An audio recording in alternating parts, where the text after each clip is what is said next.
My fellow Americans, as a senator and as a candidate for this office, I said that America's healthcare crisis must be addressed, not with platitudes and not with half measures, but with real reform.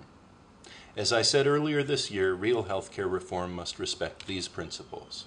The rising costs of healthcare must be brought down. Americans must have the freedom to keep the doctor and healthcare plan they have, or to choose another if they wish. All Americans must have affordable, quality health care.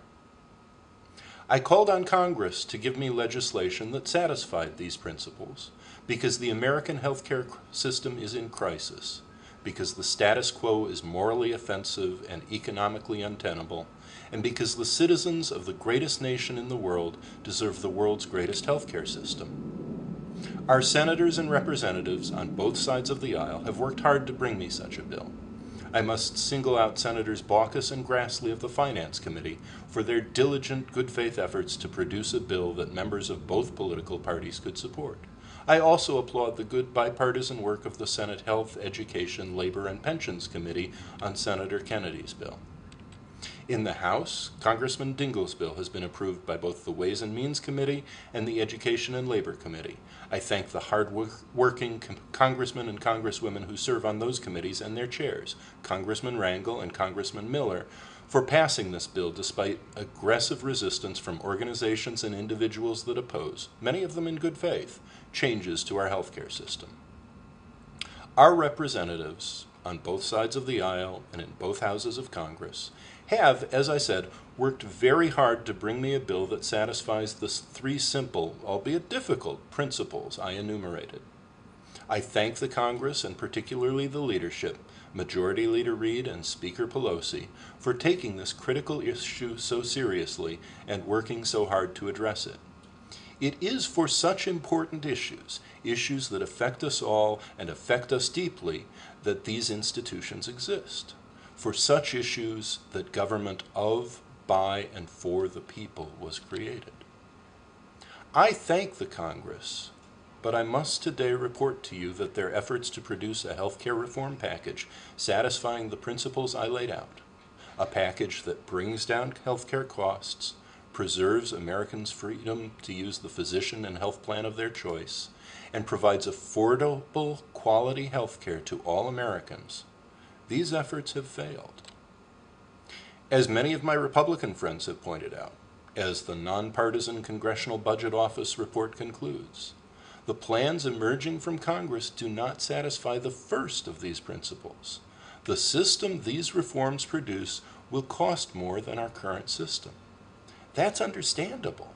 Universal coverage means that 46 million additional Americans will have health care, and we all know how much health care costs.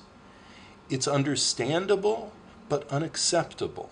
We can't continue to pay ever-increasing costs for health care, even if we achieve the essential goal of covering all Americans. The current bills do not reduce cost. Therefore, I will not sign them into law. I will instead reiterate the needs of the American people. We must have universal, affordable, quality coverage. We must have choice, and we must have cost savings. There are those who will say, several have already said, it can't be done. I say it can. We can bring quality health care to all Americans while cutting costs. The current bills failed to do this for a very simple reason. The current bills neglected to address the single greatest discretionary cost in our medical care system. We all know what that cost is, and we all know why the current bills have failed to address it.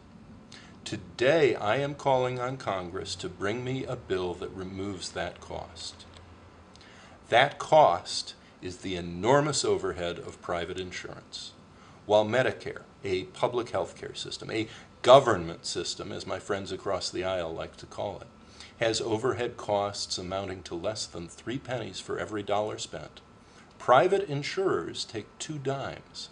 That represents 17% of the national health care budget going into inefficient paperwork, exorbitant salaries, and profit to the investors in health insurance companies. Today I call on Congress to put a bill on my desk that covers all Americans with affordable, high-quality care, includes a wider choice of physicians than they already have, and costs less. We can do it. I know we can do it because the bills are already written. My good friend Senator Sanders has put forth a bill in the Senate, the American Health Security Act of 2009, which meets these requirements. In the House, my good friend John Conyers has produced the United States National Health Insurance Act, a bill with 86 co-sponsors. Both of these bills send fear into the hearts of insurance company executives, and millions upon millions of dollars into political campaign coffers and television ads, because these bills do address what the other bills did not. They are single-payer bills, meaning that the systems they create can operate at Medicare's 3-penny costs rather than Aetna's 2 dimes. Single-payer health care will cover all Americans, rich and poor, white, black and Latino, young and old, male and female, employed and unemployed. It will give us better health care, greater choice of physicians, and it will cost less. There is one thing this bill cannot be in all likelihood, and that is bipartisan.